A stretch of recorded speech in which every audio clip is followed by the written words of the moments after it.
Imagine this. The best pasta sauce you have ever tasted sits abandoned on a plate. Wasted sauce.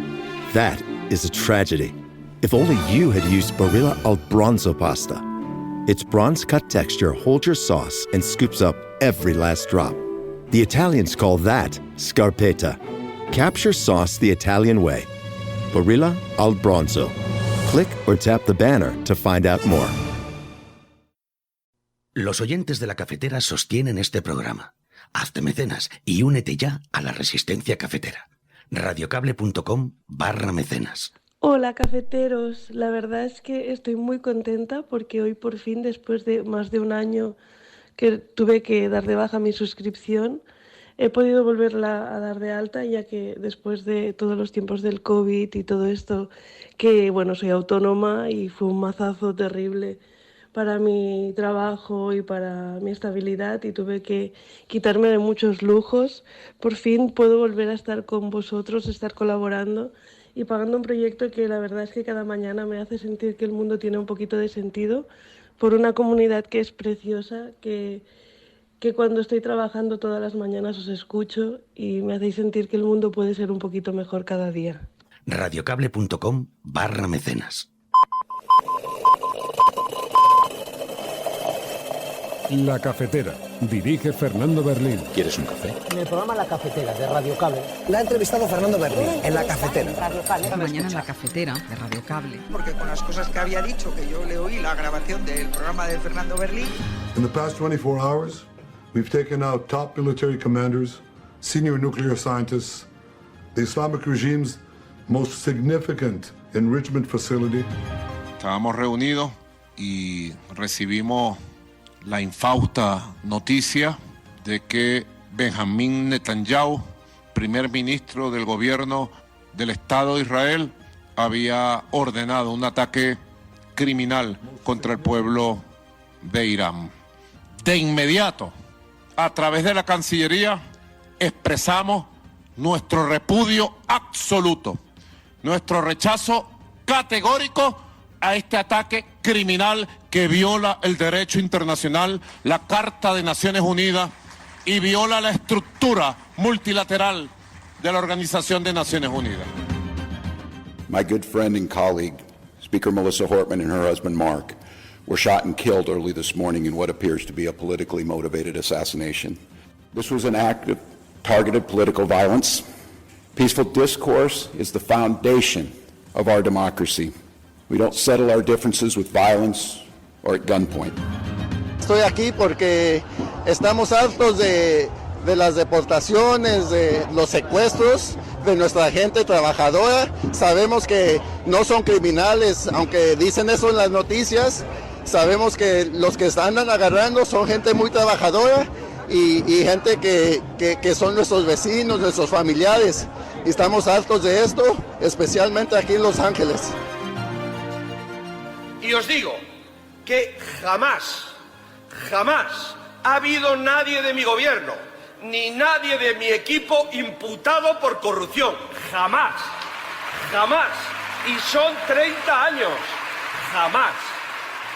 Desde luego, cualquiera que hable del conocimiento de ese informe, si algo ha puesto de manifiesto lo ocurrido en las últimas horas, es que el Gobierno no ha tenido nunca acceso a ese informe. ¿Pero por qué el Partido Popular preguntaba por ese presunto informe? Pues yo creo que la pregunta se la tienen ustedes que hacer al señor Feijóo, que lo tienen ustedes hoy en Málaga. ¿Por qué lo conocían? ¿De dónde lo conocían? Lo que tiene que hacer primero el presidente del Gobierno es el miércoles, por petición de los grupos, de distintos grupos de la Cámara, acudir a dar explicaciones de forma voluntaria y atender la sesión de control y dar explicaciones urgentemente de lo que parece que es, y se confirmará, el mayor caso de corrupción de la historia de España. Mire, el informe de la UCO tiene 490 folios y es un informe muy sólido, muy sólido. En ninguna de las líneas de esos 490 folios de informe de la UCO, en ninguna hay ningún indicio de una posible financiación irregular del Partido Socialista, en ninguna. Es más, las cuentas del Partido Socialista han sido no solo auditadas, sino validadas por el Tribunal de Cuentas, que es el órgano constitucionalmente competente para mirar cada uno de los detalles de las cuentas del partido. Y el Partido Socialista, ya le digo, han sido validadas por el Tribunal de Cuentas sin ninguna tacha, sin ninguna enmienda. Yo creo que la mayoría de los españoles está harto de todo esto. Creo que la mayoría de los españoles que han votado a otros partidos no les votaron para hacer esto, ni para corromperse, ni para facilitar y mantener la corrupción. Y creo, por supuesto, que personas que nos han votado a nosotros nos están pidiendo que acreditemos una forma distinta de gobernar. Por eso, gobernando en el 70% de las comunidades, en la población que vive en las comunidades autónomas de España, gobernando en el 50% de las ciudades y de las diputaciones, los presidentes autonómicos, los presidentes de las diputaciones, las alcaldesas y alcaldes del Partido Popular tienen una enorme responsabilidad. Yo particularmente, el señor Santos Cerdá ha trasladado en todo momento que es inocente, lo ha trasladado siempre, en cualquier circunstancia, y yo me siento profundamente traicionada por el señor Santos Cerdá. Y me siento dolida y me siento indignada, porque no es posible que la vida que estamos dejando en el terreno, tantos alcaldes, tantos concejales, tantas concejalas, tantos ministros, en donde, lo conocen ustedes, no tenemos horas en el día para dedicársela al trabajo, no tenemos apenas una vida personal porque tenemos un compromiso muy serio con los retos y con los problemas que tiene este país, en donde nuestra trayectoria política ha sido siempre impecable en relación con el uso de los fondos, con el dinero público. Son las 8:30 de la mañana. Las 7:30 en la Casa Museo de José Saramago, en Tías, Lanzarote.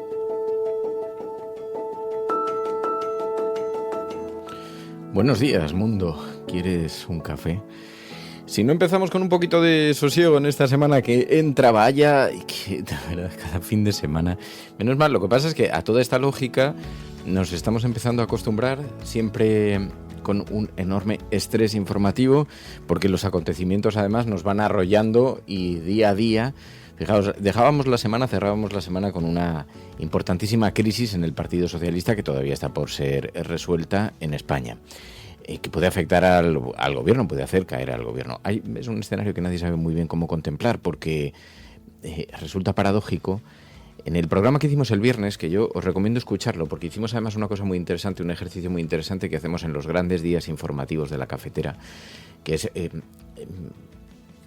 abrir el programa a los oyentes de la cafetera para recoger los análisis.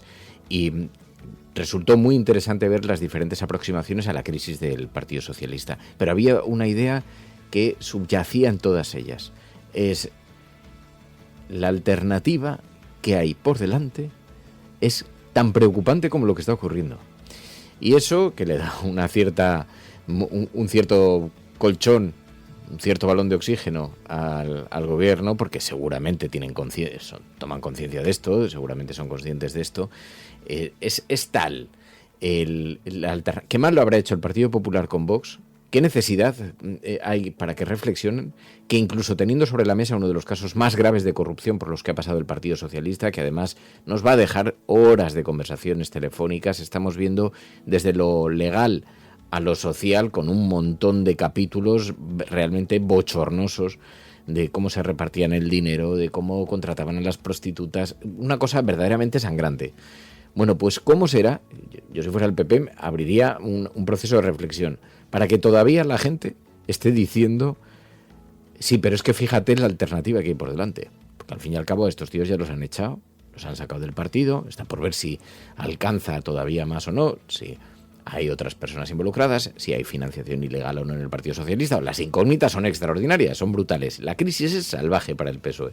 Bueno, pero ¿cómo será? ¿Cómo lo habrán hecho de mal los de enfrente para que en estas circunstancias incluso todavía quede la idea de... Pero es que fíjate la alternativa. Así que así está el lío. Bueno, pues cuando estábamos superando esto, yo ya lo advertí el viernes, la actualidad es tan cambiante que en 24 horas el mundo puede dar la vuelta y lo que hoy nos parece un elemento de actualidad, una semana más tarde quedará anticuado. Bueno, nueva oleada de ataques iraníes golpea a Israel mientras el conflicto mortal ha entrado en su cuarto día, dice a esta hora la CNN. Sabéis que Israel se desmarcó, atacó los centros de producción nuclear iraníes en una acción militar que nadie tenía en la agenda. No parecía que se iba a ser el desenlace. No parecía que iba a ser, que se iba a meter en otra nueva ofensiva, teniendo la que tiene abierta en Gaza, pero con el objeto declarado de neutralizar la amenaza nuclear. El primer ministro Netanyahu lanzó una acción preventiva basada en inteligencia para frenar la capacidad nuclear militar de Irán, que, según los informes, estaba cerca. Pero toda la paradoja es que se da esto mientras también estaban abiertas las vías diplomáticas, precisamente las conversaciones, para tratar de llegar a acuerdos con Irán sobre el programa nuclear. Conversaciones que en este momento os podéis imaginar en qué situación están. Bueno, vamos a hablar con Pilar de la Peña, vamos a analizar todo esto, vamos a ver cuál es la última hora, las consecuencias, vamos a mirarlo con algo de sosiego, dado que ese es el foco de nuestro programa, en un tiempo que invita a todo menos a la tranquilidad y a la calma. Pero, ciertamente, bueno, pues tenemos otra nueva guerra ya abierta, directa, entre estas dos potencias, Israel e Irán, y con objetivos algunos declarados y otros objetivos no declarados. Esta presión al régimen para propiciar cambios internos, para convertir también en un estado fallido a Irán, debilitar la capacidad de armamento regional. En fin, vamos a hablarlo ahora enseguida todo con Pilar de la Peña aquí en La Cafetera.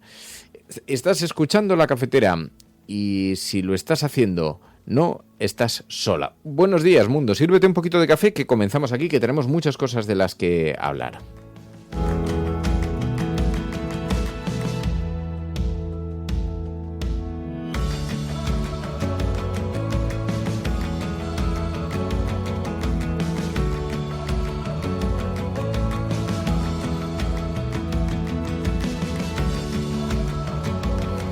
Así que ha sido un fin de semana de vértigo, donde ya entiendo que, como dice Pepe, pues hemos tenido la mirada. Pepe Zúñiga, buenos días. Ya va en camino su padre, Estados Unidos, para ponerlos en orden.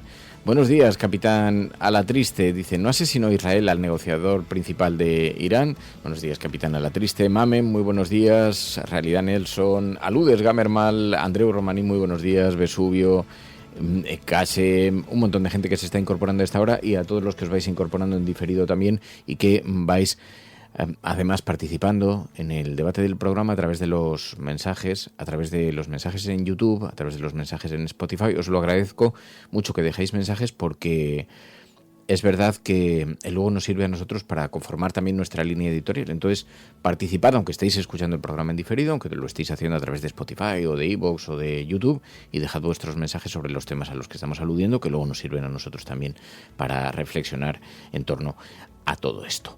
Bueno, pues eso es lo que tenemos. Oleadas de ataques de Teherán, 10 civiles israelíes muertos, Netanyahu bajo presión, Jameini marcando el territorio, Teherán lanza una ofensiva sin precedentes en respuesta a los ataques de Israel, 4 oleadas de ataques, más de 200 misiles, 200 drones que impactaron en Israel. Las imágenes llegan al colmo del surrealismo. Vemos cómo incluso durante la celebración de alguna boda surcan el cielo los misiles, la población refugiada en búnkers, Israel intensificando los bombardeos, eleva el tono de las amenazas, dice que va a ser devastador el ataque ahora sobre Teherán.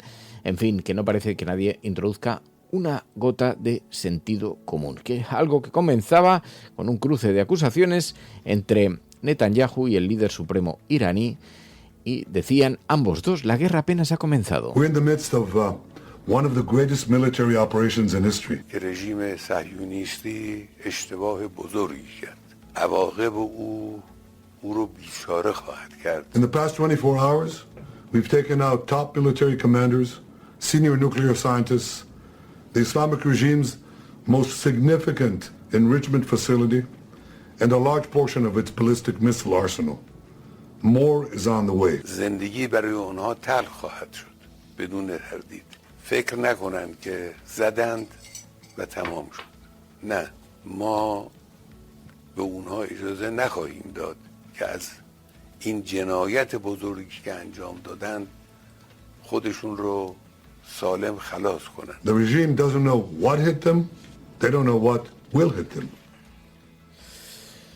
Bueno, pues con este cruce de acusaciones y la mirada del mundo puesto, hoy lo llevan las portadas españolas, lo que pasa es que las portadas españolas están enfangadas en su propia historia. La crisis del Partido Socialista, el terremoto en el Partido Socialista después de que se hayan dado a conocer el informe de la UCO y que también se conozcan las grabaciones que realizaba Koldo, grabaciones de mensajes que dibujan un retrato absolutamente lamentable del comportamiento de la primera fila del Partido Socialista. Bueno, pues eso hace que asuntos como este golpe internacional a la estabilidad en Oriente Medio, uno más, pierdan espacio en las portadas. Netanyahu amplía su ofensiva tras el contraataque desde Irán. El gobierno israelí dice que Teherán va a arder. Teherán arderá, dice Netanyahu, y esta mañana sí es objeto de análisis en la portada del periódico El País. El gobierno de Israel cumplió la amenaza anoche, amplió la ofensiva iniciada el viernes contra Irán con nuevos bombardeos a los que respondió la República Islámica con misiles balísticos sobre zonas habitadas cerca de Haifa. Teherán arderá, advirtió el ministro de Defensa después de la primera réplica iraní. Las imágenes que vemos en las redes sociales son absolutamente icónicas. Dice, bueno, en la BBC os podéis imaginar, portada para este asunto, en la CNN portada para este asunto. Las víctimas aumentan en ambos países a medida que Irán e Israel amplían sus ataques en medio de peticiones internacionales para la desescalada, para abrir paso a las conversaciones diplomáticas, y todo esto en unos ataques enfocados al programa nuclear de Irán. Al menos 224 muertos por los ataques de Israel contra Irán, según las autoridades iraníes, en este impacto directo en las zonas residenciales después de una serie de ataques que no pudo frenar el escudo antimisiles de Israel y que pone en evidencia pues la fragilidad también de la llamada cúpula de hierro. Un asunto que tiene a toda, como digo, a toda la comunidad internacional preocupada, hasta el punto de que el tema llegaba incluso a Venezuela. Estábamos reunidos y recibimos la infausta noticia de que Benjamín Netanyahu, primer ministro del gobierno del Estado de Israel, había ordenado un ataque criminal contra el pueblo de Irán. De inmediato, a través de la Cancillería, expresamos nuestro repudio absoluto, nuestro rechazo categórico a este ataque criminal que viola el derecho internacional, la Carta de Naciones Unidas y viola la estructura multilateral de la Organización de Naciones Unidas. Reacciones por todo el mundo a este ataque, con las claves, como os decimos, colocadas sobre el programa nuclear iraní. Achicar el programa nuclear es el objetivo declarado de Israel. Según los informes, Israel apuntó a más de 100 objetivos, incluidos Natanz, Fordow, para frenar el enriquecimiento, la desviación de uranio, aunque no se sabe a ciencia cierta cuál es el daño, el impacto, porque casi todas esas instalaciones nucleares están construidas a una gran profundidad. No hay una tecnología de la que disponga Israel para destruirla. Sí dispone Estados Unidos. Parece que algunos daños ha provocado, pero que además de las instalaciones nucleares también se atacaron campos gasíferos, porque uno de los objetivos de los daños, dicen los expertos, está en la infraestructura energética también. Porque parte de la estrategia de Netanyahu pasa por debilitar la capacidad de armamento de Irán, el armamento regional, pero también que haya presiones contra el régimen para tratar de propiciar cambios internos. Pilar de la Peña, Pilar Pay, muy buenos días.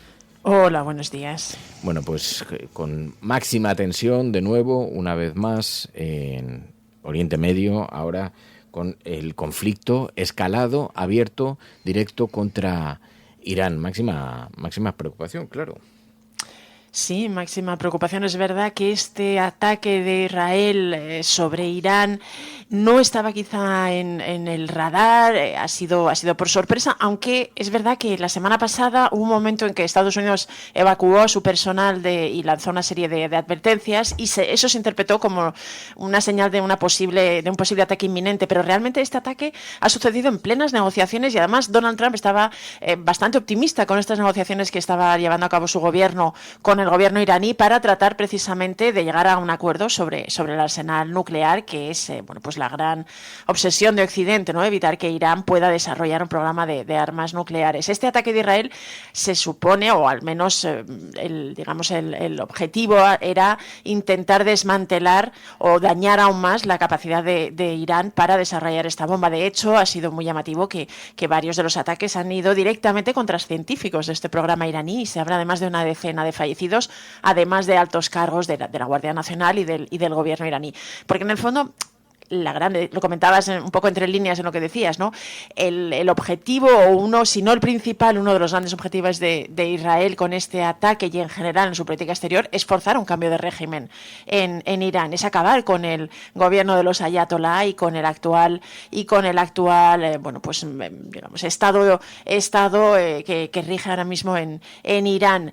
En este contexto se pueden marcar buena parte de las decisiones. Fíjate que en este ataque hay bastantes elementos que han llamado la atención. Primero, ha sido una evidencia más de que realmente el Servicio de Inteligencia de Israel está infiltrado en buena parte de sus enemigos de manera muy, muy importante, y esto es lo que ha permitido, por ejemplo, este ataque, ¿no? Se habla de un despliegue también de objetivos que ha permitido estos daños tan claros, que incluso han sido reconocidos por el gobierno iraní en materia de personas que han sido asesinadas por Israel, y evidencia, igual que sucedió con Hezbollah, con aquellos ataques que hicieron estallar simultáneamente los Buscas y, en fin, una serie de operaciones que ha llevado a cabo el ejército israelí en los últimos meses, que realmente dispone de una fuerza y de una capacidad para hacer mucho daño. Pero también la respuesta de Irán está evidenciando que ya ha habido más de 10 muertos en Israel por las respuestas iraníes. También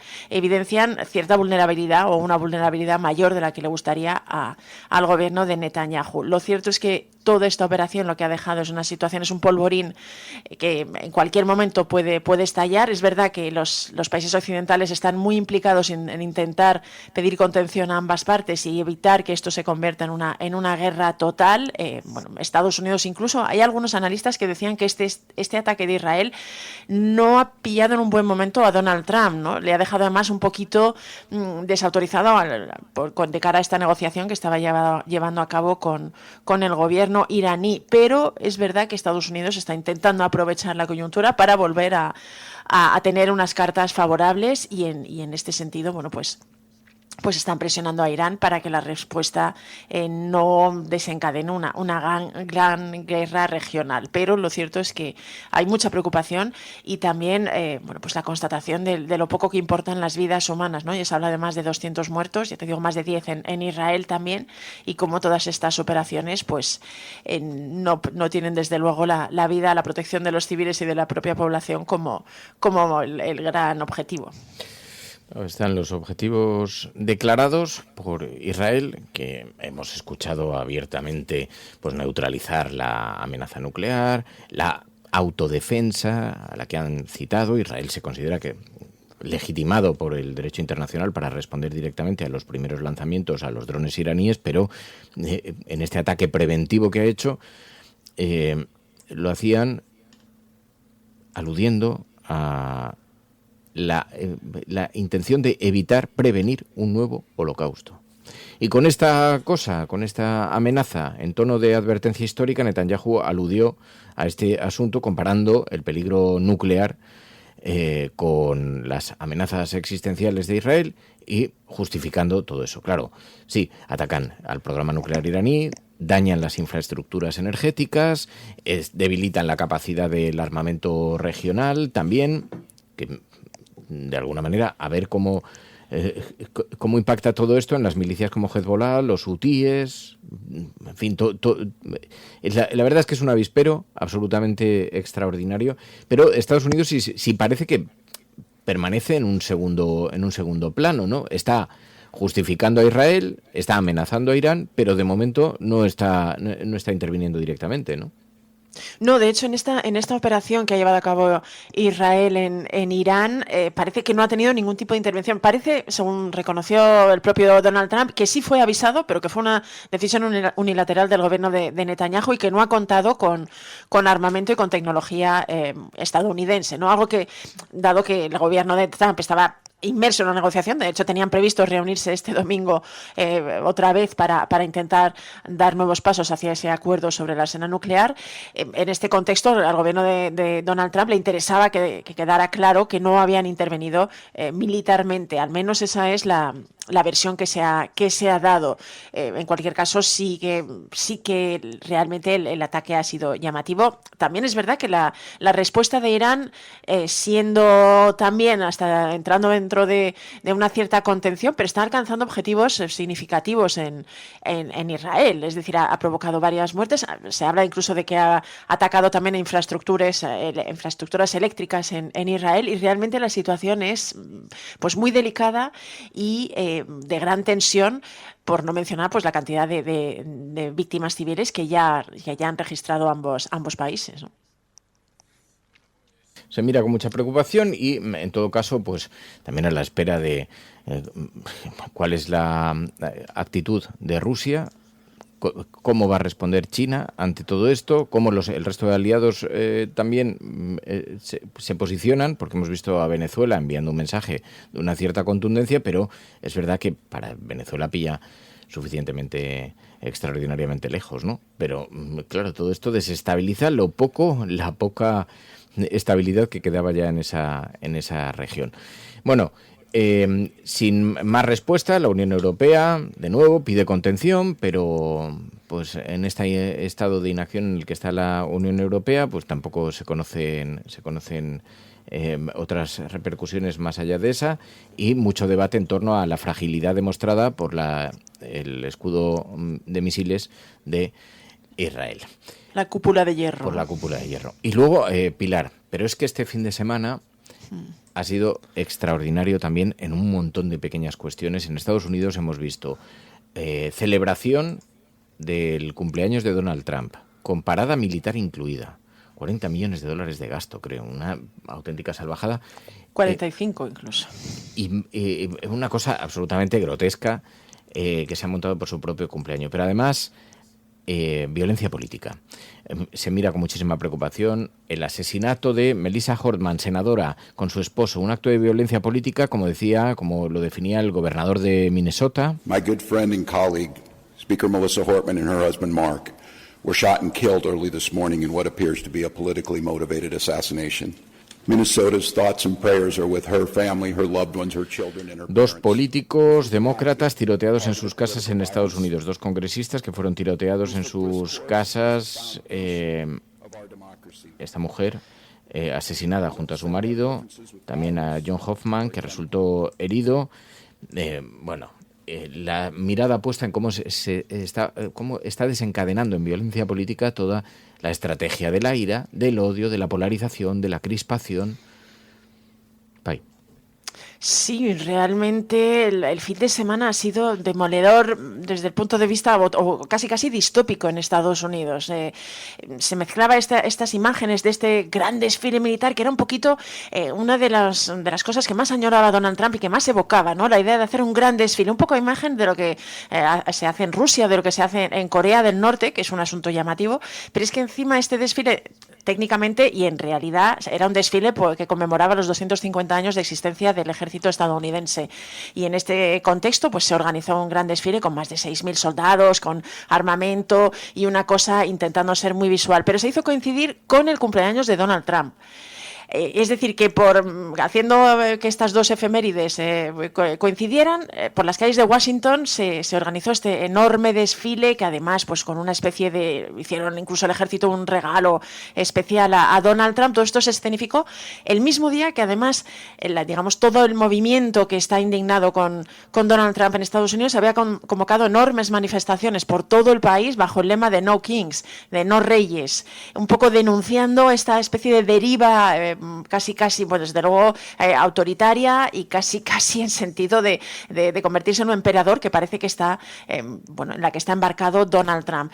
Y esto a la vez ha coincidido con estos asesinatos de políticos demócratas, en este caso han sido demócratas. Desgraciadamente parece que la violencia política en Estados Unidos está ya instalada. Había un comentario en el New York Times este fin de semana que decía esto, ¿no? Que parece que, por desgracia, la violencia política se ha convertido ya en algo casi tan rutinario como los tiroteos en institutos.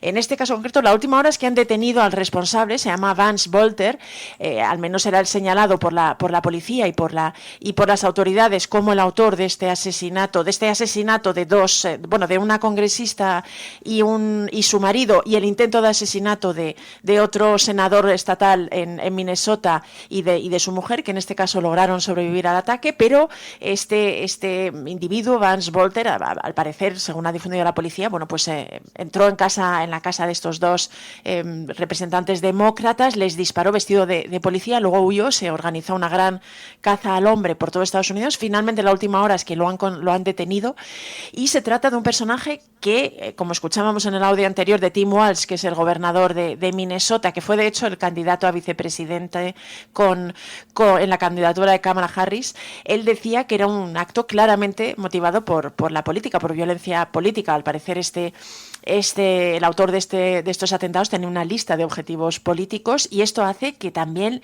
la polarización en un país con tanta, digamos, inclinación a la violencia. En Estados Unidos es un país hecho además un poquito con una mirada bastante complaciente hacia la violencia en su ADN, pues que la situación sea tan explosiva que estemos viendo todo este tipo de ataques y de actos directamente relacionados con la violencia política. De momento, desde luego, desde el Partido Republicano no ha habido demasiada reflexión. Además, como ha coincidido con este gran acto de Donald Trump, todas las miradas estaban puestas en ello, pero cada vez hay más analistas que señalan pues esta situación tan distópica y tan preocupante en la que se ha embarcado Estados Unidos. Oye, y esta cosa del cumpleaños, ya sé que es anecdótico con todo lo que hay encima, pero ¿es su 79 cumpleaños? Pues ahora me pillas. Ahora te lo compruebo. Creo que era el 79. No me ha dado tiempo a mirarlo. Creo que es el 79, vamos, sí. Pero debe ser, sí. Cuando sea el 80 cumpleaños, entonces ya va a ser la pera bananera, porque es que le han hecho hasta una parada militar con desfile delante en un escenario. La verdad es que era un poco grotesca la cosa. Veías las imágenes y, de hecho, se ha convertido en un meme la cara de aburrimiento del propio Donald Trump, que confesó entre tablas. Lo que pasa es que tenía el micro abierto y quedó registrado que él quería que se le le admirase como a Kim Jong-un, que a él le gustaban estas cosas, esta apología del dictador que decían en las redes sociales, que le gusta que le idolatren, ¿no? Como a los grandes dictadores de la tierra. Pero... Y sobre todo, es verdad que siempre se ha dicho, ¿no?, que Estados Unidos tiene cierta fascinación por esta pompa y por esta gran ceremoniosidad que se da en algunos actos. Por ejemplo, en Europa les gusta mucho pues toda esta majestuosidad que se da a los actos de proclamación en Reino Unido, toda la solemnidad y, digamos, los grandes eventos muy casi con la escenografía grandilocuente. Es algo que no está que intentan copiar muchas veces, o que han intentado emular un poquito con distintos eventos institucionales. Y en este caso concreto, Donald Trump sí parece que le gustan bastante estos grandes desfiles militares y realmente había impulsado esta esta gran demostración de fuerza también se ha interpretado como una demostración de fuerza del ejército estadounidense, por si hacía falta que quedara patente que, como los demás lo estaban haciendo, ¿no? Hace muy poquito Vladimir Putin organizó también un gran desfile en las calles de Moscú para conmemorar los 80 años del fin de la Segunda Guerra Mundial y la participación del ejército soviético. Pues daba la sensación de que Donald Trump echaba de menos tener su propio desfile en esta especie de, no sé, de guerra por ver quién tiene el ejército más grande que algunos líderes mundiales que nos están regalando. Pero es una cosa cutre, en fin. Pero bueno, ahí tenemos a Donald Trump con sus cosas de Donald Trump y con este lío en Estados Unidos, mientras también continúan las manifestaciones, las convocatorias, las protestas contra la política de deportaciones de Estados Unidos. Hemos visto numerosas manifestaciones convocadas en diferentes ciudades de Estados Unidos, en Los Ángeles. Estoy aquí porque estamos hartos de las deportaciones, de los secuestros de nuestra gente trabajadora. Sabemos que no son criminales, aunque dicen eso en las noticias. Sabemos que los que andan agarrando son gente muy trabajadora y gente que son nuestros vecinos, nuestros familiares. Y estamos hartos de esto, especialmente aquí en Los Ángeles. Así que también, bueno, todas las críticas a las políticas de deportaciones en Estados Unidos que siguen movilizando a la ciudadanía. Hemos escuchado, además, claro, todo esto tiene consecuencias en un montón de países latinoamericanos paralelamente, porque hemos visto cómo en México también hay, decía Claudia Sheinbaum, mantienen contacto con las embajadas de Estados Unidos para todas aquellas personas que puedan estar afectadas por las deportaciones, también en las protestas, las detenciones durante las protestas frente a la policía. Desde el primer momento estuvo en contacto el Consulado de México en Los Ángeles con los mexicanos allá. Esto desata pues una serie de movilizaciones, en particular en la ciudad de Los Ángeles. El domingo, esto ocurre el viernes, el domingo viene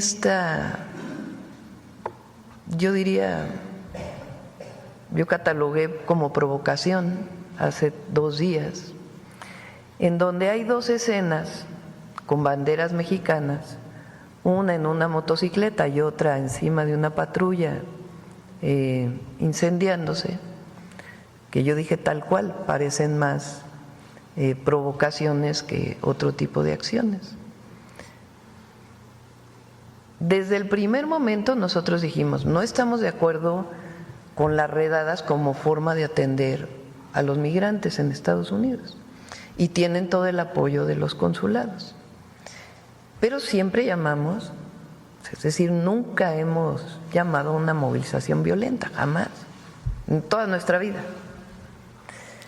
Porque habéis visto en las redes sociales diversas imágenes en las que gente con banderas mexicanas se subía sobre automóviles de la policía, pegándoles fuego. Entonces, la tesis que manejaban es que todo esto son provocaciones de gente que ni siquiera pues es mexicana o que estaban reventando las manifestaciones desde dentro, ¿no? Bueno, otro de los líos que tenemos encima de la mesa, que tenemos montado en materia migratoria con estas manifestaciones por todo el país, que lo que sí que parece es que han despertado mucho la conciencia de la ciudadanía en esa materia, Pai. Sí, había manifestaciones en más de 2.000 ciudades este fin de semana, y las imágenes en las redes sociales pues dan testimonio de hasta qué punto está creciendo esta indignación. Fíjate que es que toda esta campaña contra los migrantes, bueno, habían ido tan lejos, intentaban que fuera algo tan evidente, como una especie de demostración del puño de hierro, ¿no? Que realmente se han pasado de frenada hasta el punto que justo a final de la semana pasada Donald Trump tuvo que anunciar que iba a pausar las redadas contra migrantes porque los empresarios locales no encontraban personal para la agricultura, para la hostelería. Es decir, muchos de estos migrantes, ya los que se detenían a gente con incluso trabajo, que tenían papeles, es decir, toda la caza de los migrantes había degenerado en una especie de realmente de gran evento que se intentaba escenificar y que sobre todo provocaba un gran temor en las comunidades migrantes, incluso en algunas con papeles, pero realmente era tan indiscriminado las detenciones y las redadas que esto estaba impactando en la economía local. Donald Trump, fíjate que con todo este contexto, también lo de Irán, todas estas tensiones con los migrantes, la guerra arancelaria, todo esto está teniendo un impacto en la economía estadounidense muy significativo, y es uno de los asuntos que ya lo vimos precisamente cuando lanzó la guerra arancelaria, y la reacción de los mercados fue uno de los elementos claves que le hizo pausar. En este caso concreto también ha empezado a anunciar que haría que limitaría un poquito estas redadas o esta caza indiscriminada de migrantes, pues para no seguir dañando a sectores como la agricultura o la hostelería.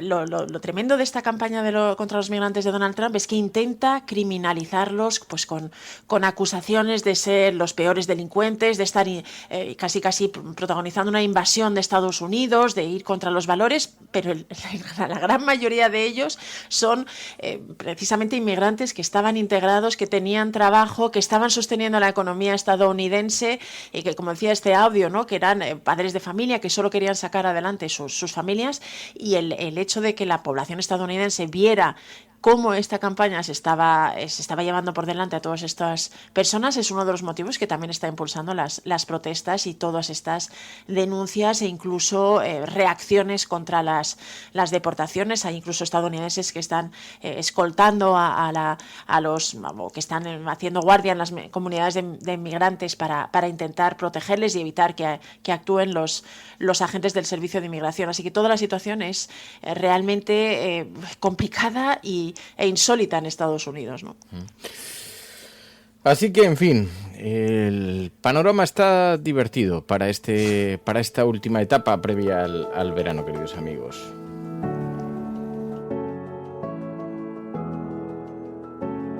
Vamos al lío ahora enseguida con lo nacional. Dispara. Que se me ha olvidado contaros que el famoso desfile de este desfile militar de los 250 años del ejército estadounidense que se ha hecho coincidir con el cumpleaños de Trump, también está generando polémica por el coste. Se habla de más de $45 millones, lo que ha costado esto, pero hay cierta controversia con quién ha financiado y quién ha, patrocinado este desfile, ¿no? Y parece que hay algunos empresarios muy cercanos a Donald Trump que han intervenido, y esto ha hecho que se levanten algunos, preocupaciones en Estados Unidos, ¿no? Por estas líneas que parece que Donald Trump no tiene ningún pudor en pisar e incluso en saltarse, que la separación entre lo que son negocios privados y lo que son intereses públicos, ¿no? El hecho de que también haya habido patrocinadores privados de este desfile, incluso para el ejército estadounidense, es otro de los asuntos que también está generando polémica en Estados Unidos. De todas maneras, yo tengo duda, y sería bueno mirarlo, sobre cómo están impactando todas estas medidas entre el electorado norteamericano. Porque es verdad que vemos algunos inmigrantes, como dice Pipe Twitch, algunos que confiesan haber votado a Donald Trump y sentirse ahora traicionados, pero los vemos de manera bastante anecdótica, porque creo que las encuestas no le están yendo mal. Y esto me llama bastante la atención, que es como, porque está presumiendo de estar haciendo exactamente lo que prometió en campaña, que eso es relativo, porque se suponía que no iba a golpear a las clases medias, clases bajas, y de pronto se están encontrando con un montón de, toda esta de atacaremos a las élites políticas de Washington, y las élites políticas son ellos. Pero me llama mucho la atención observar cómo después Donald Trump está capitalizando todo esto. Internamente, desde fuera, todos los medios parece que se mira con mucha crítica, y lo vemos incluso los medios norteamericanos allí, pero sin embargo se le ve bastante confortable, Pai. No lo sé, igual es una impresión. Las encuestas no revelan, fíjate, estaba consultando una de las últimas, las encuestas siempre también hay que tomárselas con cierta prudencia, ¿no? Pero realmente su aprobación sigue siendo muy baja, está en torno al 38% la semana pasada, esto después también del el mediático divorcio con Elon Musk y antes de estos últimos acontecimientos del fin de semana, pero realmente, y el índice de desaprobación está bastante alto también, por encima del 50%. Esto realmente no es indicativo. Nunca ha tenido unos índices de aprobación muy altos, ni siquiera en su primer mandato Donald Trump. Siempre ha sido uno de los presidentes más impopulares. A él no parece que le dé demasiado valor porque él, digamos, no lo recoge así, no lo interpreta así, y él considera que es el más popular.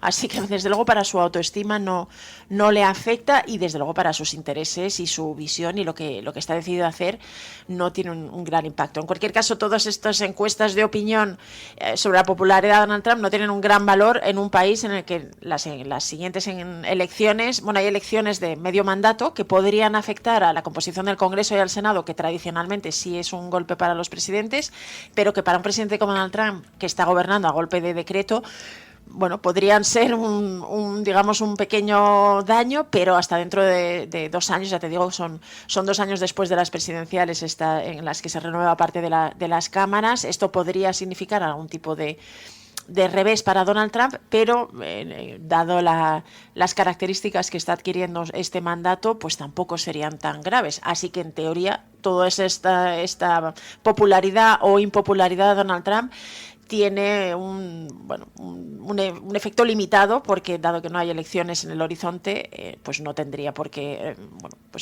materializarse esto en apoyo o desaprobación en las urnas. A mí me llama la atención porque escuchaba algunos analistas que decían cuidado con la caricatura, con el retrato que nos hacemos en el exterior, porque mientras tanto en Estados Unidos pues él enarbola las supuestas conquistas en un electorado dispuesto a tragarse lo que sea, incluso aunque parte se vean afectados por esas medidas. Pero es que hay mucha propaganda. Fijaros, por ejemplo, ayer me llegó un mensaje diciendo un nuevo atentado de izquierdas. Siempre es la izquierda la que termina matando y provoca los magnicidios, y ponían el caso de Bolsonaro con el intento aquel de atentado, otros político colombiano. Pues fijaros, el asesino de Minnesota tenía una lista con 70 posibles objetivos, es portada hoy en La Vanguardia, 70 posibles objetivos. El sospechoso es un antiabortista, votante de Donald Trump, que había confeccionado una lista para matar a 70 personas. Digo, no, lo que pasa es que suele tener poca repercusión. Digo, la cuestión no es si se da o no se da, la cuestión es que no se suele difundir mucho. Pero bueno, vamos al lío, porque en España, claro, todos estos asuntos pasan a segundo. Claro, nosotros no hablamos el viernes, Pai, cuando estalló toda la megacrisis ya, con la comparecencia de Pedro Sánchez, presidente del gobierno, con todo, en fin, el absoluto caos que se ha desatado en el Partido Socialista y que tiene en vilo a la familia socialista, hasta el punto de que hoy parece, dice el periódico ABC, que Sánchez apuesta por resistir después de 2 días recluidos, como única opción al roto de la UCO, que la caída de Cerdán deja a los socios del presidente del Ejecutivo huérfanos en la interlocución para plantear sus exigencias, y ahora el PSOE trata de reposicionarse en esta crisis que se le ha abierto.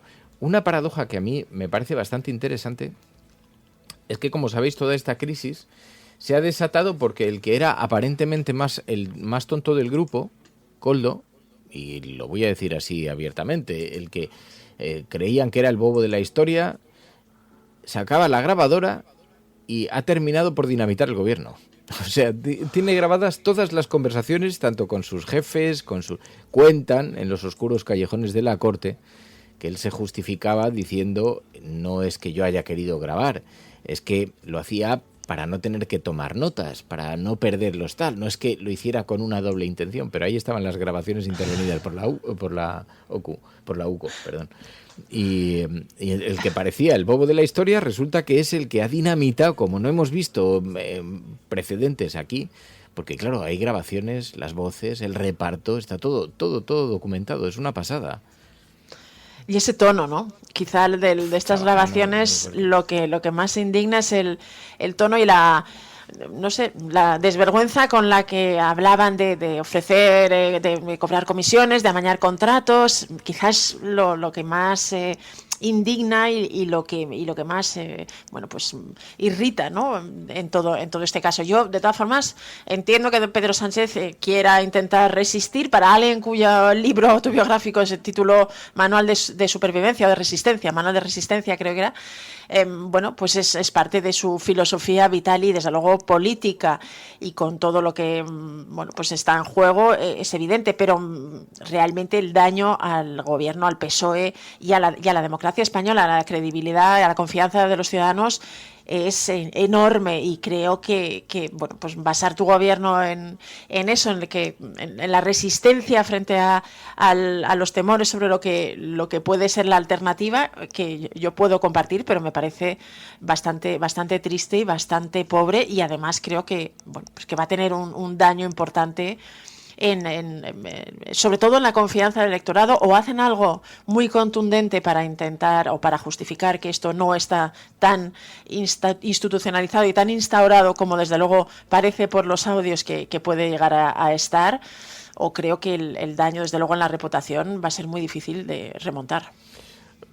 Yo creo que ya es tarde para eso, pero en el gobierno, claro, la ecuación que hacen es, por una parte, se puede... Hay un corte quirúrgico, hay de pronto un muro de contención, ha caído ya, nos ha traicionado, y todo este discurso de Pedro Sánchez nos ha engañado, porque la tesis que están tratando de explicar y sobre la que insisten en el Partido Socialista es que Pedro Sánchez le preguntó, cuando todo esto estalló hace un mes y medio, cuando empezaron a hablarse los primeros indicios, va a haber un informe muy contundente, que además afecta directamente a Cerdán, le preguntó y le dijo, oye, ¿algo de esto es verdad?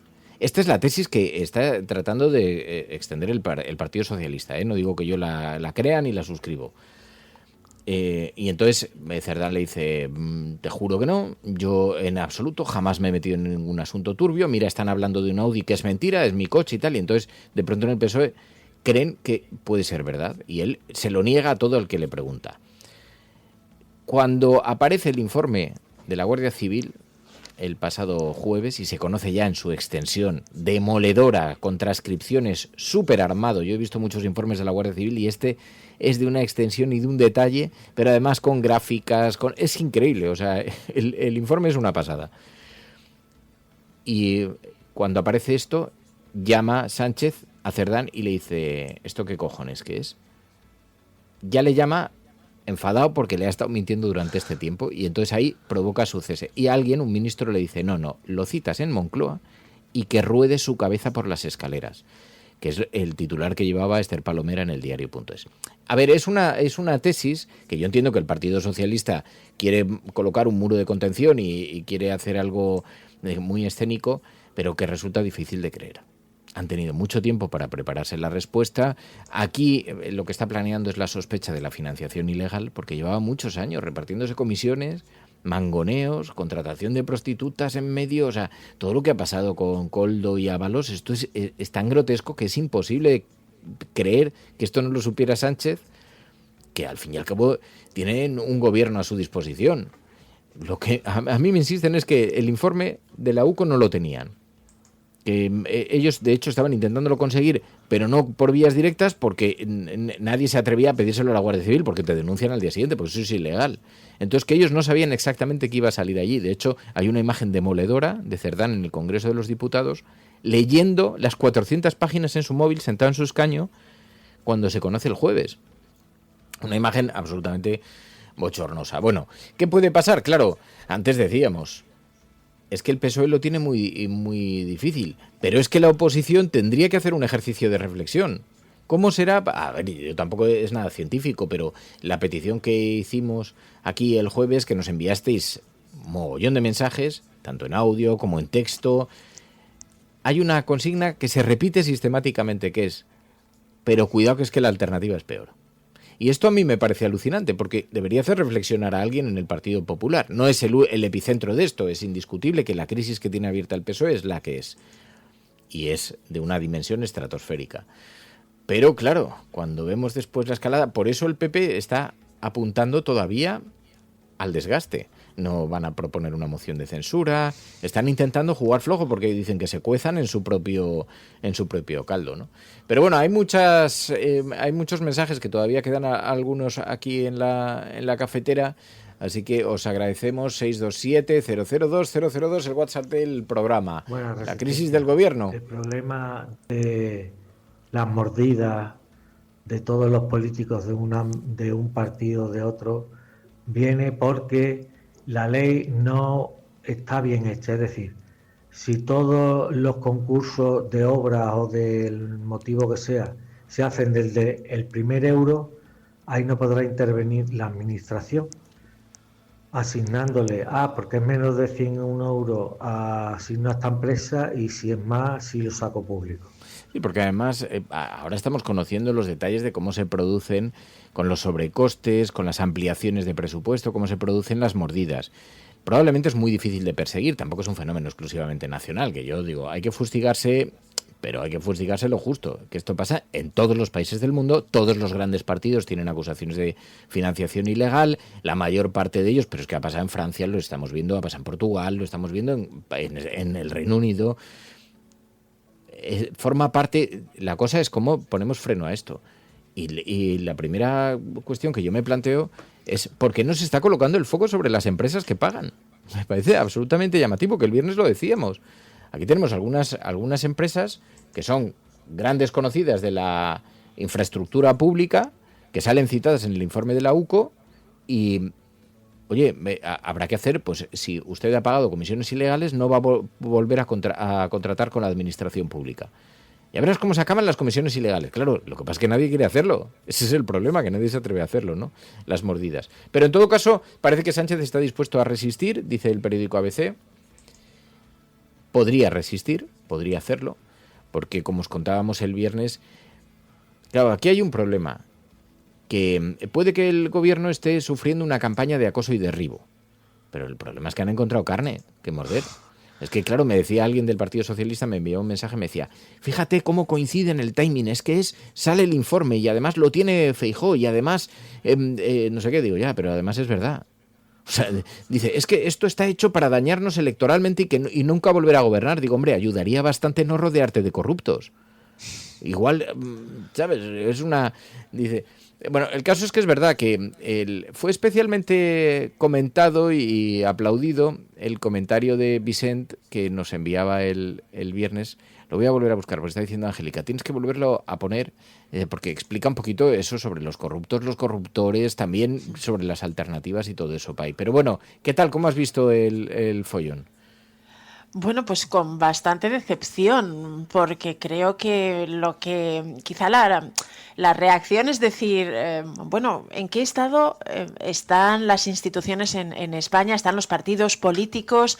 Estas prácticas que claramente durante décadas estuvieron instauradas en el sistema en España, que parecía que se había avanzado, que se habían dado pasos para evitar que esto fuera tan así. Incluso el último día que estuvimos debatiendo con Pepe Romero, él decía, bueno, es que no es tan sencillo amañar los contratos públicos. Hay una serie de garantías.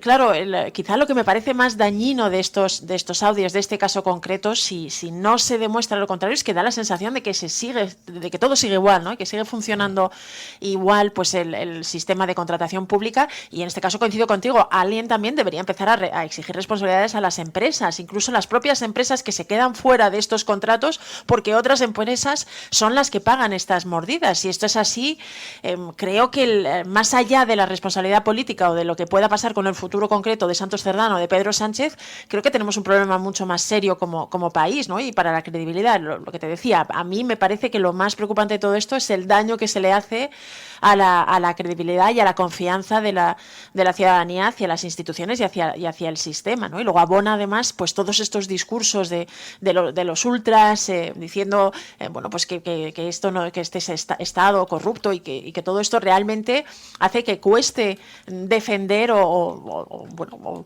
señalar que este sistema es mejor que el otro que a lo mejor ellos promueven, ¿no? Así que en general lo he visto con bastante decepción además por la la contundencia y el tono de estas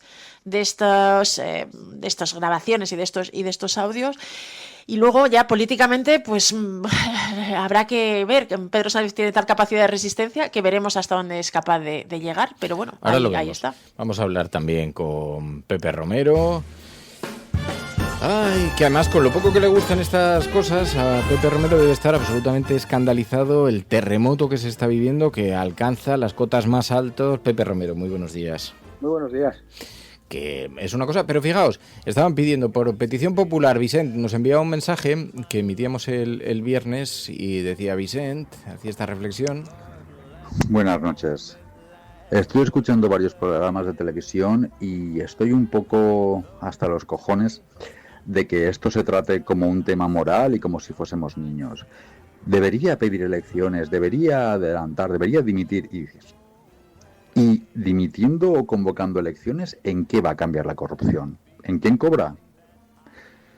Deberían tomarse más acciones, pero no valoran, nadie valora el que se cambie la ley de contratación pública, el que tengan que ser públicos los proyectos premiados, en que tenga que haber más supervisión, en que no se pueda hacer nada sin la firma de un interventor.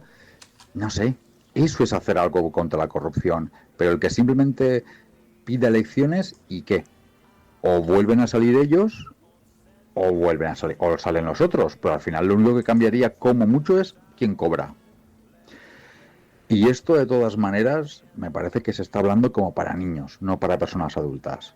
Tácticamente, ahora, con todo el run de la corrupción, no puede pedir elecciones. Igual que Mariano Rajoy no dimitió y pidió elecciones porque en ese momento, con el run de la corrupción, Ciudadanos podía quedar por encima de ellos y sería un desastre estratégico para el PP. Y por lo mismo, el PSOE tácticamente no puede pedir elecciones ahora.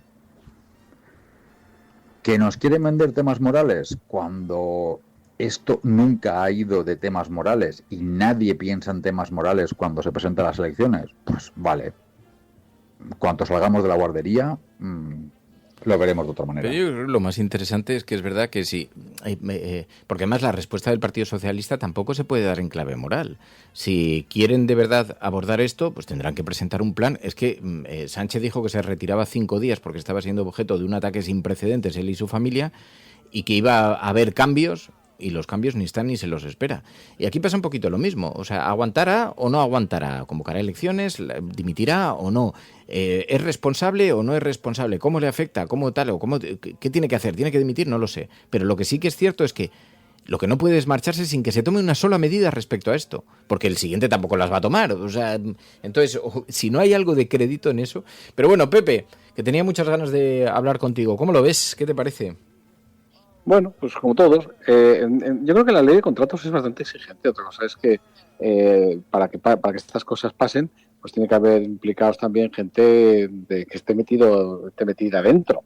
Y yo creo que la ley de contratos, si me equivoco, que me corrijan, contempla que si una empresa se demuestra que ha pagado, no puede contratar con la administración pública después. O sea que esto ya está previsto. Y después, respecto a Pedro Sánchez, y estaba escuchando con mucho interés lo que decía el oyente, Pedro Sánchez llegó al gobierno con una idea de regeneración. Era el principal eje con el que promovió la moción de censura, y cuando llega, además, llega siendo muy exigente, ya lo habíamos mencionado, con la gente que nombra, y cuando se ve que alguien tiene la más mínima mancha, coge y lo cesa. Entonces él llega con esa idea. De eso hizo el eje de los principios que iban a inspirar su gobierno. Entonces, claro que es responsable, pero además es responsable porque yo esto lo comparo. Lo que no podemos hacer es exigir a los partidos a los que no votamos una cosa y a los que votamos otra. Cuando Esperanza Aguirre tuvo aquella oleada de dirigentes que acabaron todos en el trullo, yo por lo menos pensaba que ella tenía que haber dimitido, porque al final era responsable de haberles nombrado. Y en el caso de Pedro Sánchez, no sé si tiene que dimitir ahora o tiene que dimitir en 6 meses, pero lo que me parece impresentable es que diga que se va a volver a presentar. O sea, yo creo que está justamente que no está legitimado para volver a dirigir lo que sea la próxima campaña electoral del Partido Socialista, sea cuando sea. Creo que él lo que tiene que hacer, si si realmente quiere al partido, quiere este país, es preparar un plan de sucesión bien, que sea además que sea soportado por las bases del partido, y preparar una salida digna si quiere, pero que desde luego él no se puede volver a presentar nunca jamás en un proceso electoral liderándolo, porque ha perdido toda la credibilidad. Desde luego, como director de recursos humanos, que en estas cosas, también te digo que otros sobrevivieron con todo el partido reventado de contrataciones. Mira las ranas que le crecían a Esperanza Aguirre y todas estas cosas que siempre, porque algunos pasan y nunca les salpica, parece que nunca les afecta, ¿no? Y resulta muy irónico. El problema es que llueve sobre mojado en este país. A mí lo que me resulta más escandaloso es que nos creíamos vacunados ante cosas como estas, porque que haya personajes de este pelaje, uno se lo puede esperar. También te digo una cosa, viendo los perfiles, ¿por qué a nadie le choca? Esto no vale, tampoco vas a dejar de, apoyar a alguien porque tenga un perfil chusquero que lo parezca, pero tenían una pinta de chusqueros que te cagas. O sea, yo supongo que no es una cosa muy científica, pero... Un partido feminista, un partido que dice que lucha porque haya una plena igualdad de derechos y demás, tiene a dos señores con responsabilidades, bueno, Santos Cerdán no se la ha pillado, pero Ábalos sí, y al otro también, diciendo unas cosas sobre las mujeres, que estoy seguro que esto, que igual que lo repiten en conversaciones informales, se huele en una conversación con ellos. Esto lo sabemos todos. ¿Cómo puedes tener a un tipo así como responsable del partido? Es una barbaridad. A mí me parece indignante. Pero fíjate, eso no lo puedo tolerar. Pero eso es muy moral. Fíjate, Pepe, porque eso nos habla así de la coherencia política, nos habla de todo esto, pero yo también pensaba, en mi opinión, para mí, es probablemente el menor de los asuntos, porque también es cierto que el partido defienda, pues puede haber una defensa general como partido político, por ejemplo, la ley de costas, sobre la construcción en las costas, y que luego uno de los estos considere que no y haga lo que le dé la gana en su vida particular y tal, siempre que no viole la ley, obviamente, ¿no? Pero quiero decir que incluso contratar prostitutas no viola la ley. Aquí el problema es que lo haces con dinero público, cobrando comisiones. O sea, la moralidad, lo otro es un asunto moral, que yo obviamente no estoy de acuerdo, ¿no? Pero es como de todo esto, de todo el volumen de miserias que estamos descubriendo. Digo, aquí lo grave es cómo se repartían la pasta de arriba para abajo. Luego todo esto siempre va acompañado de la cosa chusca, la prostitución, en fin, y todo lo que se vaya descubriendo poco a poco, porque ahora vamos a empezar a ver cada día una nueva filtración. Bye. Hombre, yo lo que creo es lo que también, que a Pedro Sánchez, más allá de pedir perdón, que pidió perdón en la comparecencia el otro día, igual lo que decía Pepe, o sea, queda un poquito desacreditado como gestor de personal, ¿no? Porque ha elegido a una serie de perfiles, se supone además que los ha puesto casi a cuidar de las gallinas, y eran zorros avezados por lo que vamos conociendo. Entonces, desde luego, su responsabilidad para la elección de su personal de confianza ha quedado bastante cuestionada. Eso en la interpretación más benévola de todo esto, y que realmente, como él dice, pues no supiera nada del caso. Lo otro ya directamente le implicaría en financiación ilegal del partido y en una serie de acusaciones, desde luego más graves políticamente y quizá también penalmente, pero en el peor de los casos su capacidad para elegir a las personas de confianza ha quedado bastante cuestionada. Pero bueno, yo de fondo vuelvo a insistir, o sea, preocupa y es triste que este tipo de perfiles, que además, pues dices lo de la grabación, desde luego que es el menor de los asuntos, pero la verdad es que vuelve a mostrar un perfil que es tan habitual en este tipo de personas que se dedican a mediar y a intermediar más bien, y comisiones mediante para ellos mismos, que realmente llama la atención, que parece que no hayamos avanzado ni regenerado nada o casi nada, cuando esa era la gran bandera con la que llegó Pedro Sánchez. Sí. O sea, evidentemente, en términos políticos, queda muy desacreditado Pedro Sánchez, en términos políticos, porque es tu gran bandera la que has utilizado, se suponía que venías para regenerar, y no ha habido tal regeneración, y lo que se destapa es un caso de corrupción de primera magnitud, o sea, con contrataciones, con comisiones ilegales. También, bueno, hemos visto el caso de las mascarillas, que es por lo que comienza todo esto, ¿no? Luego está toda la cuestión de la incoherencia moral y política y todo eso, que también, obviamente, tiene que tener consecuencias políticas, pero también yo planteaba una cosa. ¿Cómo está este país para que la alternativa sea la leche? Para que la alternativa sea preocupante, porque, claro, fijaos, obviamente todo, las cosas, todo se parece, todo parece un ventilador, todo, pero otra cosa que puede hacer Pedro Sánchez es aplicar el protocolo Mazón, tirar para adelante. Porque claro, cuando dicen, no, es que tiene que dimitir, y lo dice el señor que está apoyando a Mazón, que lo está fiando todo a la reconstrucción. O sea, que todavía es más choteo, porque tú decías antes, no se puede volver a contratar con las empresas que han financiado. Bueno, el gobierno de Mazón ha adjudicado 6 millones de euros en un contrato de emergencia por la Dana a uno de los condenados por Gürtel. Y luego, normalmente además, a una de las empresas. Pero sí, lo permite, no lo sé. O sea, sé que al final, claro... Bueno, lo contempla, no es que lo permita. Que al final lo que estamos viendo es que dices, ya, pero es que los de enfrente, pues cuando no tienen un caso, tienen otro. Y el de al lado cuando tiene...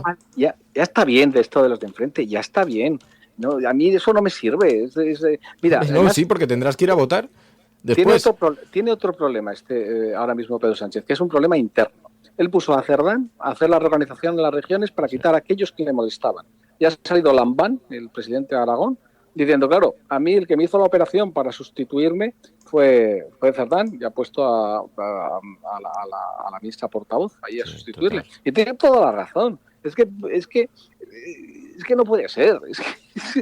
Y entonces, aparte de que tenga toda la razón, el problema que tiene también es interno. Porque internamente todos aquellos que han sido removidos o que estaban cuestionados por Cerdán, que en esto no era muy escrupuloso, ahora estallan, aprovechan. Con razón. Claro.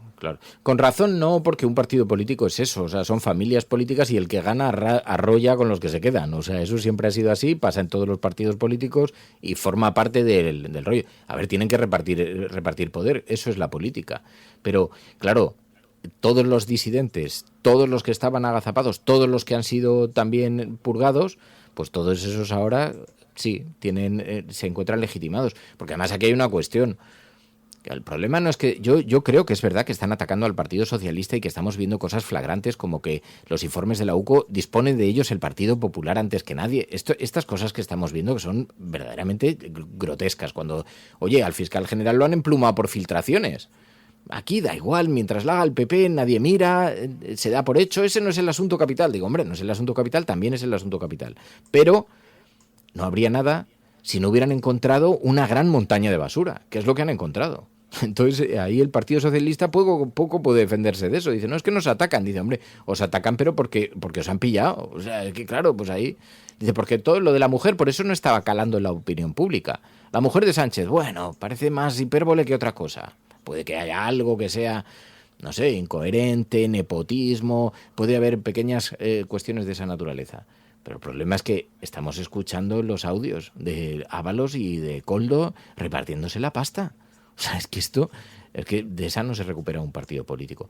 Ahora, yo también te digo una cosa, Pepe. Yo creo que el gobierno sí puede sobrevivir de esta, ¿eh? Lo pienso de verdad, porque es que... pero como siga... Claro, más gasolina porque eso es otra. La vida se va a envilecer, la vida pública. Si ya lo estaba, esto puede ser un cachondeo, 2 años así. Pero... Además, cada partido le va a exigir contrapartidas. Ya sí.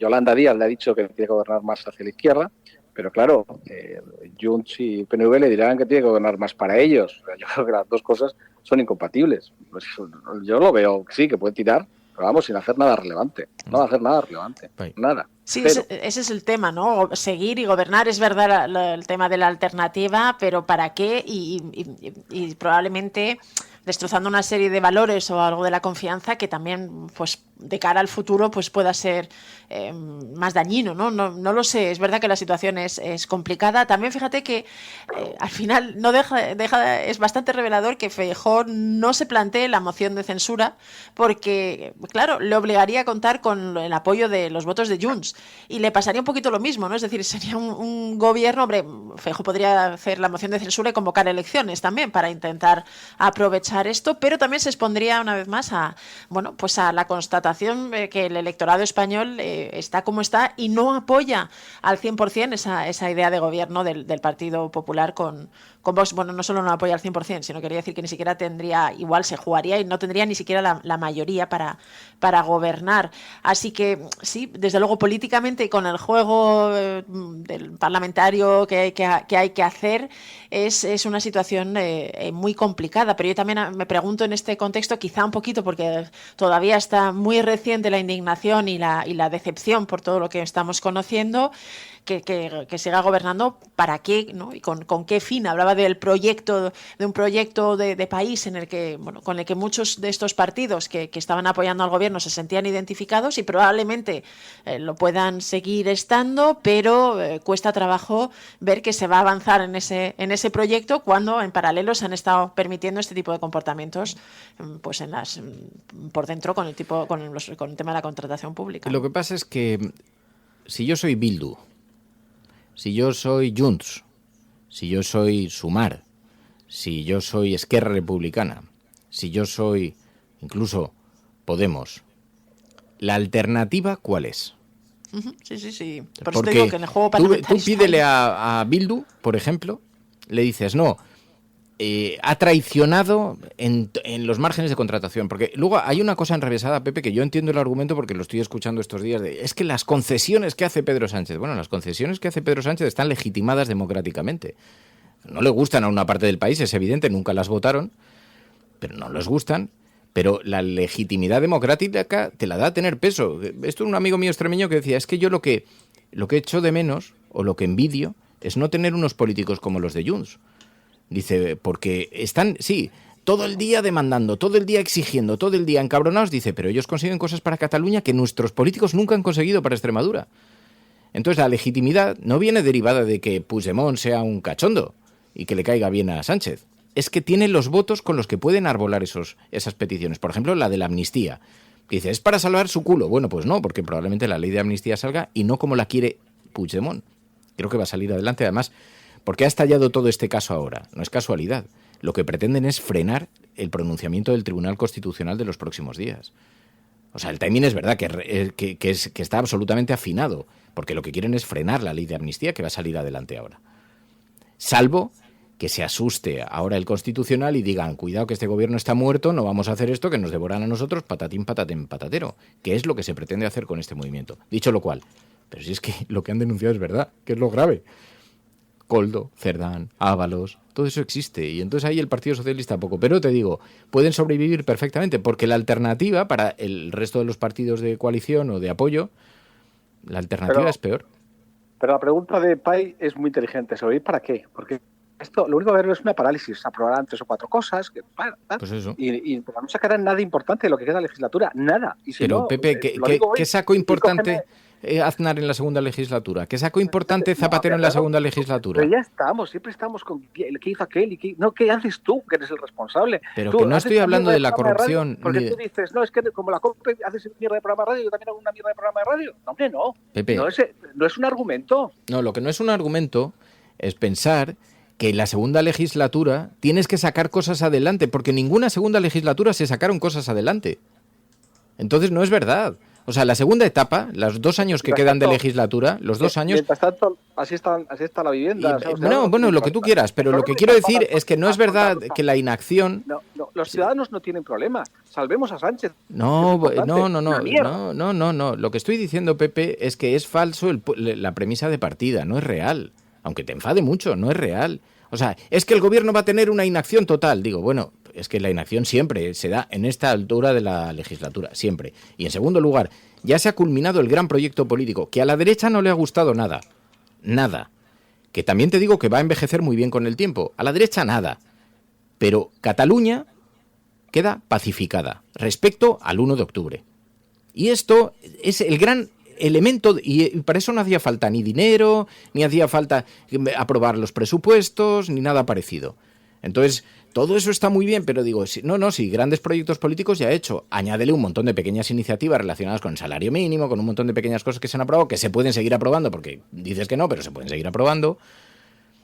Ya verás las cosas que van a aprobar importantes de aquí en adelante. Bueno, importantes para ti o para otro, pero mira, te voy a poner un ejemplo, Pepe. El matrimonio homosexual no requería presupuesto. Y fue de una pedagogía extraordinaria y fue importante para la izquierda.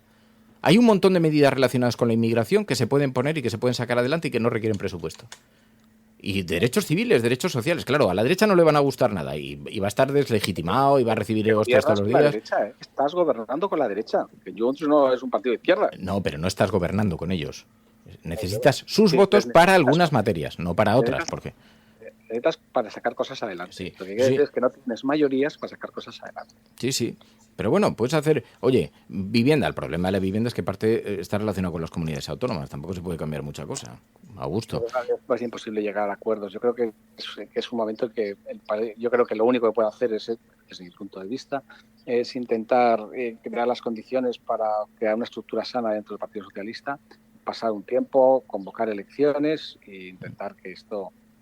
Pero lo digo sin ningún rencor ni maldad, Pepe, porque te prometo de verdad que yo soy un demócrata. Yo si Feijóo tiene que gobernar, me parece... Además creo que es verdad que en este país la alternancia, por mal que le parezca a la gente, pero la alternancia permite que la gente respire pensando tengo una oportunidad. Porque si ves que nunca llega tu oportunidad, se acaban tensando como le está pasando ahora a la derecha. Entonces no me parece un drama la alternancia. Es un fenómeno que se da. Y que tiene una lógica también y que disipa un poquito la frustración de aquí solo gobiernan estos, solo se reparten estos, solo tal, patatín, patadero. Entonces yo no tengo un problema y creo además que parte de todo esto viene por la frustración del PP que pensó que gobernaría y que como ve que no gobierna están estallando como tal, parte de este lío. Pero no es lo único, claro que hay corrupción, eso es evidente. Entonces lo que digo es... A mí si gobierna Feijóo no me provoca un además digo, pues mira, se disipará un poquito la tensión, a lo mejor tenemos un tiempo de esto y además pueden, ofrecer otras alternativas. El problema es que viene de la mano de la extrema derecha. O sea, es que Feijóo no viene tampoco con las manos limpias y que estamos hablando de un tío cuya foto máxima es en el barco de un narcotraficante. O sea, es que también dice, no, es que es muy feo lo que hacían estos con las mujeres, que tiene una foto en el barco de un narco. O sea, que nos tragamos unas mierdas cuando vienen de la derecha que te cagas. Y dices, no, pero el Tumas, sí, el Itumas está fatal. Pero lo digo como alternativa, porque si hay unas elecciones va a haber que elegir entre alternativas. ¿Qué prefieres, el narco o el amigo de los corruptos? Hostia, pues no lo sé. O sea, ¿el amigo de los narcos o el amigo de los corruptos? Tú votas lo que tienes que votar, cada ciudadano tiene un voto. Sí, pero entiende no es que... categoría pensante que digas que tú votas lo que tienes que votar. Que sí, pero que si la alternativa fueran angelitos, te diría, pues hombre... Mira, pues efectivamente, ha llegado tu hora, macho, tú llegaste aquí a librar la limpieza y los de enfrente pues son... Pero es que los de enfrente están aplicando el protocolo Amazon de la reconstrucción. O sea, es que es una vergüenza. Perdón. Una cosa, ¿qué te está... La gente del PSOE con la que estarás hablando, el equipo de comunicación del PSOE, ¿están callados? ¿Están proactivos? No, están en cao. O sea, ahora mismo está todo el mundo noqueado. ¿Sabes? Porque nadie esperaba que la dimensión de la catástrofe fuera así. Porque además hay una preocupación, que es verdad, y en esto lo dice Emiliano García Paje y tiene razón.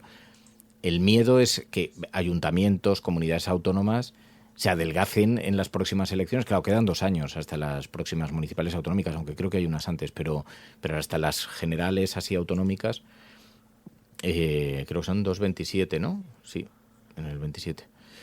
Yo diría que tiene que ser No, claro, porque las autonómicas provocan las generales, así que sí.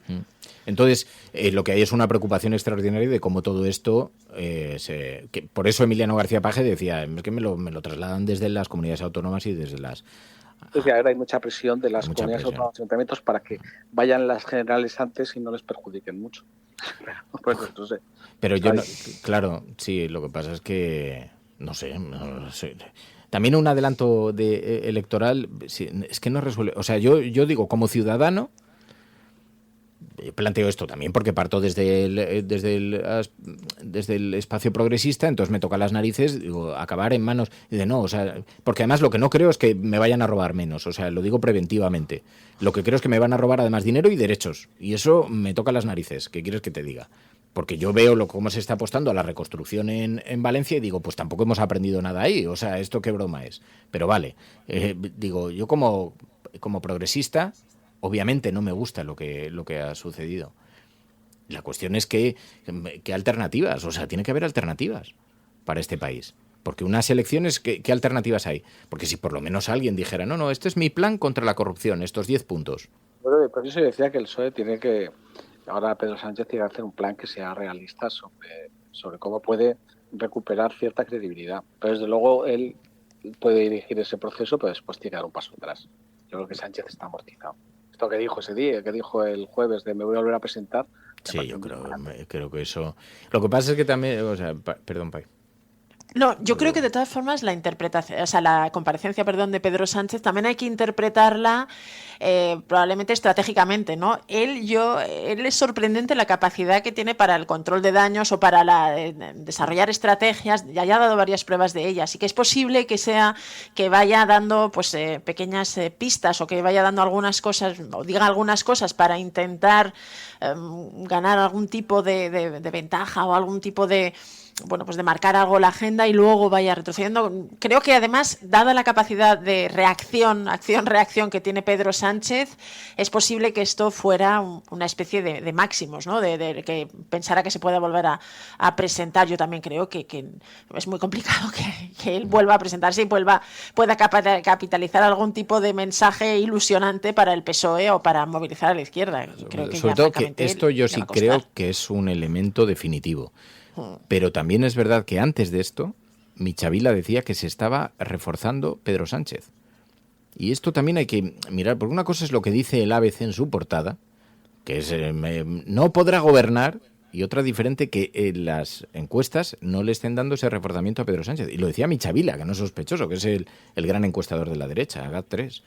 Y sin embargo decía, claro, era antes de esta crisis, o sea, esta crisis ya es que es como, en esta sí que creo que han tocado carne. Aquí sí que creo que han pillado, porque así como no parecía que lo de la mujer, todo esto capitalizase mucho el descontento, pero... Es que es tan etéreo lo de la mujer y lo del hermano, o sea, no es que no sea, no es que no pueda haber algo, pero no es una cosa, sí da la sensación de que tiene mucho que ver con la cacería contra Pedro Sánchez, ¿no? Además, las investigaciones judiciales están saltando de un punto a otro para ver si encuentran algún fleco del que tirar. Y eso, pues al final creo que la gente sí lo está percibiendo como tal, pero esto realmente es que va al corazón directo de lo que ha sido tu mensaje. De todas formas, con respecto a la supervivencia, creo que también, irónicamente, Pedro Sánchez puede tener un referente en Carlos Mazón, ¿no? Si Carlos Mazón es capaz de resistir y todavía es capaz de decir que se va a volver a presentar... Y con manifestaciones en la calle, porque tiene manifestaciones en la calle constantemente. Y con 200 muertos que no son directamente achacables a él.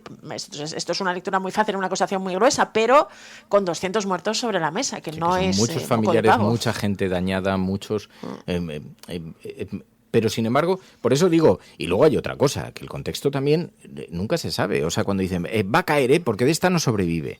Digo, cuidado, porque tenemos una guerra Israel-Irán, o sea, con amenaza nuclear. De pronto los focos, ahora además las noticias duran 15 días. Y es verdad que aguantar, o sea, el protocolo Mazón no lo ha inventado Mazón. De hecho, es habitual, que a Isabel Díaz Ayuso hubo días en los que se pensó que caía también. Dice, la cuestión es con la pandemia. Entonces, de pronto hace pum, pum, pum, pum y no sé si puede pasar, que a lo mejor tira la toalla o a lo mejor su propio partido dice, mira, fuera. Porque además en este país solo te pueden dimitir los de tu partido. Porque ahí sí que hay códigos de conducta internos, sí que hay cuestiones que si se ponen de acuerdo y te votan, te pueden echar. Pero el Congreso no, salvo que haya una moción de censura. O sea, ya se puede poner Junts como quiera, que si quiere Sánchez estirar, otra cosa es que no aprobaría nada. Hombre, Junts lo que pasa es que puede decir que vota a favor de una moción de censura al candidato Feijóo, pero también sería muy raro, ¿no? Pero no sé si queréis decir algo más, Pepe. Perdón, es que me está entrando mensajes que no sé si estaban. Que no, yo creo que no, que utilizar Amazon como comparativa también estaba, no sé, Ceausescu estuvo mucho tiempo en el poder y acabó suicidándose, no sé. Que no, ella no tiene... Espera, que estoy aquí. Es que tengo que quitar el altavoz, que no sé por qué me ha saltado. Ahora. Entonces, yo esto de la resistencia de los malos, diciendo, no, como este que es un tipo pérfido aguantó, ¿por qué no voy a aguantar yo? No, creo que sea un modelo a seguir, ¿no? Veremos si ha reflexionado bien este fin de semana y tiene alguna visión clara. Lo que pasa es que además el error de los partidos políticos es que los líderes no dejan crecer a su alrededor alternativas viables y creíbles. Y ahora mismo el PSOE, si hacemos una encuesta entre nosotros tres, yo no veo a nadie que pueda liderar en el plazo de 6 meses o el plazo de un año, que pueda liderar, que esté en condiciones de liderar con fuerza. No, con opciones a nadie. Ahora, es verdad que ya apuntó el otro día Felipe González. Depende de a quién convenzas. Porque si convences a Madina, no tiene opciones ahora mismo. Y representa esa otra parte del Partido Socialista, pero probablemente puede unir al viejo PSOE con una parte del PSOE actual. Una parte, porque había otra que no le tiene, porque se le considera muy cercano a Felipe. Pero sí hay candidatos, o sea, sí hay posibilidades. Probablemente tendría que ser una mujer, yo creo. Pero él tendría que, además, Pedro Sánchez lo tendría que hacer sin prejuicios. Claro, y eso no va a pasar. Por ejemplo de Madina, que yo no sé si es viable o no, no estoy en noticias de decirlo. No creo que él permitiera que Madina, pero no tiene que ser él el que permita o no que sea Madina, o sea una mujer, o sea, no debe ser él el que promueva, tiene que ser que desde dentro si salga una alternativa viable donde él tenga poco que decir, ¿no? Porque no está en condiciones de decir este va a ser mi candidato. ¿Cómo va a poner él con ese ojo clínico que tiene para elegir a la gente el que va a decir este va a ser mi hombre? Hombre, no. Total. Mira, te pongo a alguien que a ti seguro que te gusta, Nicolás Redondo. ¿Te gusta, Pepe? No te creas, no. Pero hizo una reflexión el otro día que digo, esto va de eso. Es que a Madina no le tienen que... No sé si Madina, porque no creo que esté ni siquiera interesado, o sea, nada, cero. Paje, Emiliano García Paje, yo creo que sería un poco... Y probablemente sea un desconocido, o sea, probablemente el que irrumpa, como siempre pasa, tiene que ser... Pero dijo, Nicolás Redondo hizo el otro día una reflexión en Antena 3 que me guardé para poneros, porque el cielo se toma por asalto, no por consenso. Lo digo porque me parece que es lo más importante. Que nadie se equivoque. El PSOE no se hereda, se conquista. Lo conquistó Felipe González después de muchos años. Lo conquistó Zapatero y lo conquistó Sánchez. Se diga lo que se diga. Y ahora, el que quiera tiene la disyuntiva de esperar a heredarlo y no sabemos lo que dará, o enfrentarse para conquistarlo. Y es verdad que eso es la política en realidad. Y cuando tanto se... Pero, en fin. O que vuelva Zapatero. Oye, puede volver Zapatero. A lo mejor están pensando en Pablo Iglesias. Aunque a Zapatero también le zurran en el informe de la UCO, y además que si había volado en el avión de Aldama a Venezuela, en el avión privado de Aldama, también tiene alguna cosa que también se lleva por delante, o sea que enseguida lo pueden señalar. Pero oye, pues sería otro candidato, vaya usted a saber, pero bueno. Yo creo que esto solo lo salva a alguien limpio. Es decir, no alguien. Lo que pasa que es muy difícil que alguien... No, salvar ya nada. Quiero decir, alguien limpio en el sentido de que no haya tenido tanta responsabilidad o tanto papel. El problema es que, claro, es muy difícil confiar también, o que alguien tenga el tirón suficiente para liderar una organización como el PSOE en este contexto, ¿no? Yo sí tengo una solución, que es que hoy, en la Junta del Partido Socialista, Sánchez les prometa que no se va a presentar y que va a ayudar a lanzar al siguiente candidato si le ayudan a mantener los 2 años. Y ahí puede reconstruir en algo la dignidad del Partido Socialista si empieza a reventar corruptos a 2 manos. Si es que es verdad que no forma parte todo esto de financiación ilegal, de corruptelas de ese tipo, y no ya del Partido Nacional, de los partidos regionales, porque entonces estos trabajaban en comunidades autónomas. Ya Chivitel, la pobre mujer ha salido llorando. Otra que vamos a ver, porque era también mano derecha. Vamos a ver, todo esto va a ser es que además nos quedan semanas de titulares. Pero bueno, veremos. Pepe, gracias. No, gracias a vosotros y bueno, pues a seguir la vida con nuestras pequeñas alegrías y tristezas diarias, y que también Mañana más noticias de impacto, porque todavía quedan horas por delante del día. O sea, queda todo el día por delante. Queda todo el día por delante, que me da miedo. Yo cada vez que digo, hoy voy a descansar, digo, ya hemos palmado. Gracias, Pepe. Venga, un abrazo a todas y a todos. Adiós. Cuídate, adiós. Pai, gracias. Gracias a la resistencia siempre. Muchas gracias, cuídate mucho, Pai. Bueno, y a todos vosotros, disfrutad, pasad un buen día, gracias, disculpad también nuestra paciencia y en ocasiones, oye, también programa se va haciendo sobre la marcha, seguramente habrá cosas en las que coincidáis, cosas que no coincidiréis ni de coña y cosas también que improvisamos y que luego reflexionamos y decimos, joder, pues igual esto no era buena idea, pero lanzada así como comentario improvisado, pues tampoco suena muy bien. Pero por eso os pedimos que participéis, que nos ayudéis a conformar nuestra propia línea editorial, nuestra propia opinión, que publiquéis mensajes en YouTube, en Spotify, que comentéis el programa después, pasado ya el tiempo, que eso nos ayuda mucho también a leer un poco cómo está la temperatura de la ciudadanía. Nos vamos, mañana volvemos con más cosas. Hasta mañana, gracias a todos, adiós, esto es La Cafetera.